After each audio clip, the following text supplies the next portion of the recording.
ನಮಸ್ತೆ ಎಲ್ರಿಗೂ, ನಾನು Kavya. Welcome back to my YouTube channel. So ಇವತ್ತಿನ ಈ ಒಂದು ವಿಡಿಯೋದಲ್ಲಿ ಯಾವ ಮಾಹಿತಿ ಬಗ್ಗೆ ತಿಳಿಸ್ತಾ ಇದ್ದೀನಿ ಅಂತ ಅಂದ್ಬಿಟ್ಟು ನಿಮ್ಗೆ ಈಗಾಗಲೇ ತಮ್ಮೇಲೆ ನೋಡಿ ಗೊತ್ತಾಗಿರುತ್ತೆ. ಗೃಹಲಕ್ಷ್ಮಿ ಯೋಜನೆಗೆ ಸಂಬಂಧಪಟ್ಟಂತೆ ಅನ್ನೋದಾದ್ರೆ ಗೃಹಲಕ್ಷ್ಮಿ ಯೋಜನೆಯ 21ನೇ ಕಂತಿನ ಹಣಕ್ಕೆ ಸಂಬಂಧಪಟ್ಟಂತೆ ಮಹಿಳಾ ಮತ್ತು ಮಕ್ಕಳ ಕಲ್ಯಾಣ ಅಭಿವೃದ್ಧಿ ಇಲಾಖೆ ಸಚಿವೆ ಆದಂತಹ ಲಕ್ಷ್ಮಿ ಹೆಬ್ಬಾಳ್ಕರ್ ಮೇಡಮ್ ಅವರು ಒಂದು ಗುಡ್ ನ್ಯೂಸ್ ನ ಕೊಟ್ಟಿರುವಂತದ್ದು. ಈ ಒಂದು ಗುಡ್ ನ್ಯೂಸ್ ಎಲ್ಲಾ ಮಹಿಳೆಯರಿಗೂ ಕೂಡ ಒಂದು ರೀತಿಯಲ್ಲಿ ಭರ್ಜರಿ ಗುಡ್ ನ್ಯೂಸ್ ಅಂತಾನೆ ಹೇಳಬಹುದು.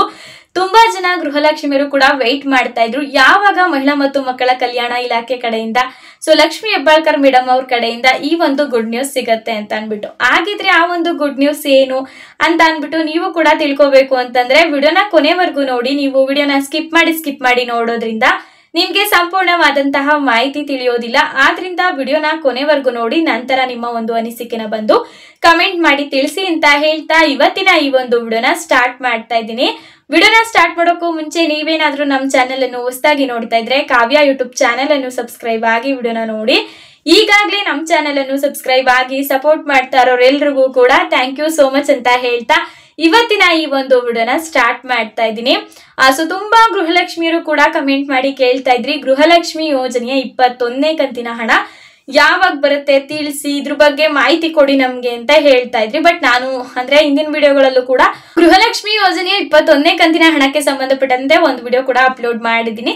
ಅದರಲ್ಲೂ ಕೂಡ ಕೆಲವೊಂದಷ್ಟು ಮಾಹಿತಿಗಳನ್ನ ತಿಳಿಸಿದೀನಿ. ಅಂದ್ರೆ ಗೃಹಲಕ್ಷ್ಮಿ ಯೋಜನೆ 21ನೇ ಕಂತಿನ ಹಣ ಯಾವ ದಿನಾಂಕದಲ್ಲಿ ಬರಬಹುದು ಅನ್ನುವಂತಹ ರೀತಿಯಲ್ಲಿ. ಬಟ್ ಈಗ ಗೃಹಲಕ್ಷ್ಮಿ ಯೋಜನೆಯ 21ನೇ ಕಂತಿನ ಹಣಕ್ಕೆ ಸಂಬಂಧಪಟ್ಟಂತೆ ಸ್ವತಃ ಮಹಿಳಾ ಮತ್ತು ಮಕ್ಕಳ ಕಲ್ಯಾಣ ಅಭಿವೃದ್ಧಿ ಇಲಾಖೆಯ ಸಚಿವೆ ಆದಂತಹ ಲಕ್ಷ್ಮಿ ಹೆಬ್ಬಾಳ್ಕರ್ ಮೇಡಮ್ ಅವರೇ ಒಂದು ಗುಡ್ ನ್ಯೂಸ್ ನ ಕೊಡ್ತಾ ಇದ್ದಾರೆ. ತುಂಬಾ ಜನ ಮಹಿಳೆಯರಿಗೆ ಇವಾಗ ಸಂತೋಷ ಆಗತ್ತೆ ಅಂತಾನೆ ಅನ್ಕೊಂತೀನಿ.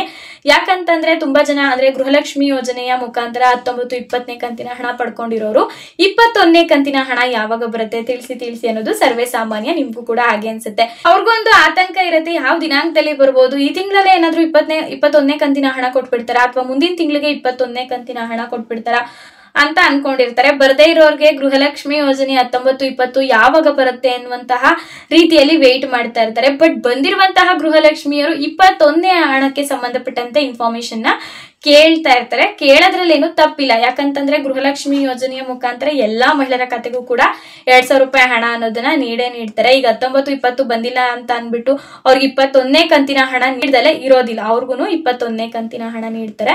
ಸೊ ಇವ್ರಿಗೆ 19, 20 ಕೊಟ್ಟಿದೀವಿ ಅಂತ ಅನ್ಬಿಟ್ಟು 21ನೇ ಕಂತಿನ ಹಣ ಕೊಡ್ದಲೆ ಇರೋದಿಲ್ಲ. ಅವ್ರಿಗೂ 21ನೇ ಕಂತಿನ ಹಣ ಅನ್ನೋದನ್ನ ಕೊಡ್ತಾರೆ. ಸೊ ಅಲ್ಲಿಗೆ ಮುಗಿಯುತ್ತೆ. ಯಾಕಂತಂದ್ರೆ ಗೃಹಲಕ್ಷ್ಮಿ ಯೋಜನೆಯ 21ನೇ ಕಂತಿನ ಹಣಕ್ಕಾಗಿ ತುಂಬಾ ಜನ ಮಹಿಳೆಯರು ವೇಟ್ ಮಾಡ್ತಾ ಇದ್ದೀರಾ.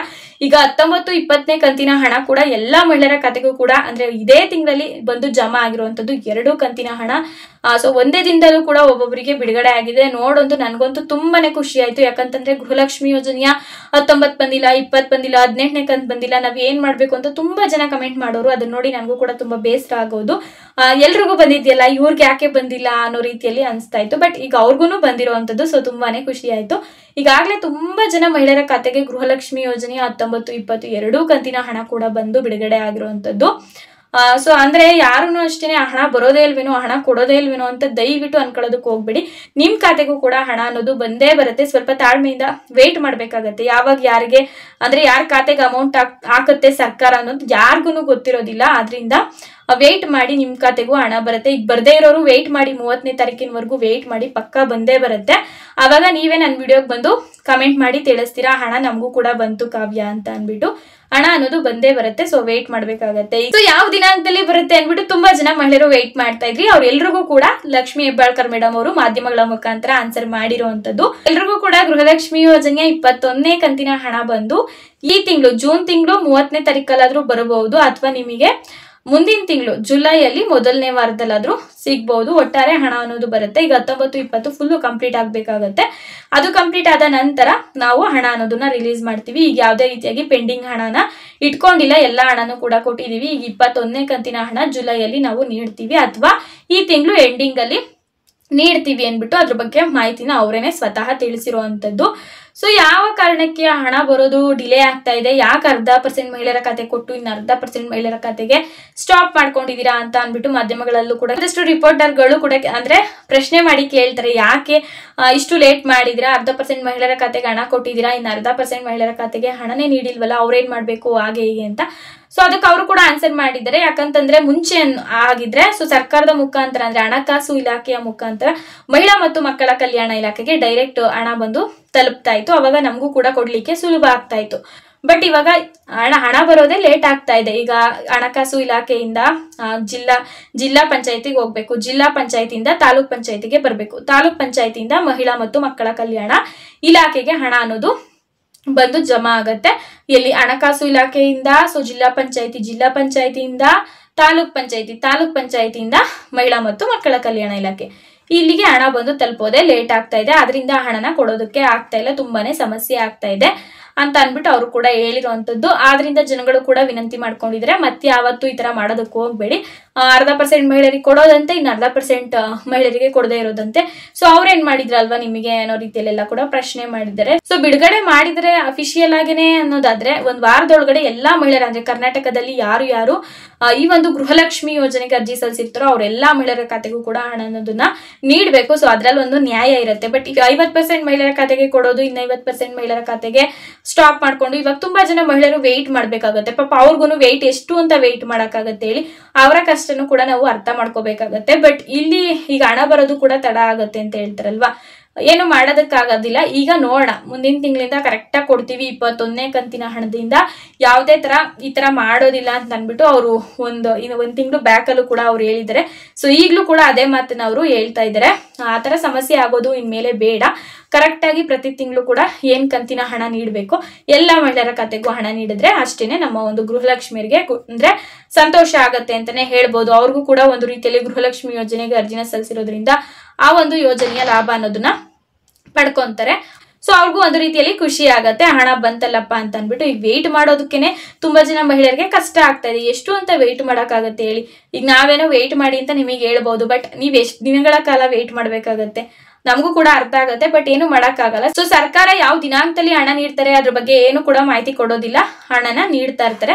ಆದ್ರಿಂದ ನಿಮ್ ಖಾತೆಗೂ ಹಣ ಅನ್ನೋದು ಬಂದೇ ಬರುತ್ತೆ. ಸೊ ನೀವು ಕೂಡ ಅಂದ್ರೆ 30ನೇ ತಾರೀಕಿನವರೆಗೂ ವೆಯ್ಟ್ ಮಾಡ್ಬೇಕಾಗತ್ತೆ. ಸೊ ವೆಯ್ಟ್ ಮಾಡಿ ಅಂತಾನೆ ನಾನು ಕೂಡ ಹೇಳ್ತೀನಿ. ಅದಕ್ಕಿನ್ನೇನು ಪರಿಹಾರ ಇಲ್ಲ. ಇವಾಗ ಸಪೋರ್ಟ್ ಕಾಲ್ ನಂಬರ್ ಇಲ್ಲ, ಇವಾಗ ಹಣ ನಮಗ್ ಬಂದಿಲ್ಲ ಕೇಳ್ಬೇಕು ಅನ್ನೋ ತರ ಏನು ಯಾರನ್ನು ಕೇಳೋದಕ್ಕೂ ಆಗೋದಿಲ್ಲ. ನೀವು ಹಣ ಬರೋ ತಕ್ಕನೂ ವೆಯ್ಟ್ ಮಾಡ್ಬೇಕಾಗತ್ತೆ, ಅದೊಂದೇನೆ ಪರಿಹಾರ ಇರೋದು.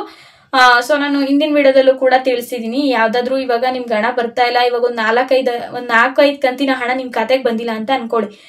ನೀವ್ ಅವಾಗ ನಿಮ್ಮ ಒಂದು ಗೃಹಲಕ್ಷ್ಮಿ ಅಂದ್ರೆ ಸ್ಟೇಟಸ್ ಸ್ಥಿತಿ ನೋಡ್ಕೋಬೇಕಾಗತ್ತೆ, ರೇಷನ್ ಕಾರ್ಡ್ ಸ್ಥಿತಿ ನೋಡ್ಕೋಬೇಕಾಗತ್ತೆ, ಆಕ್ಟಿವ್ ಆಗಿದ್ಯಾ ಇನ್ಆಕ್ಟಿವ್ ಆಗಿದ್ಯಾ ಅದನ್ನೆಲ್ಲ ಚೆಕ್ ಮಾಡ್ಕೋಬೇಕಾಗತ್ತೆ. ಅದನ್ನ ಚೆಕ್ ಮಾಡ್ಕೊಳ್ಳಿ. ಯಾವ ರೀತಿಯಾಗಿ ಚೆಕ್ ಮಾಡೋದು ಅಂತ ಕೂಡ ನಾನು ವಿಡಿಯೋದಲ್ಲಿ ತಿಳಿಸಿದೀನಿ.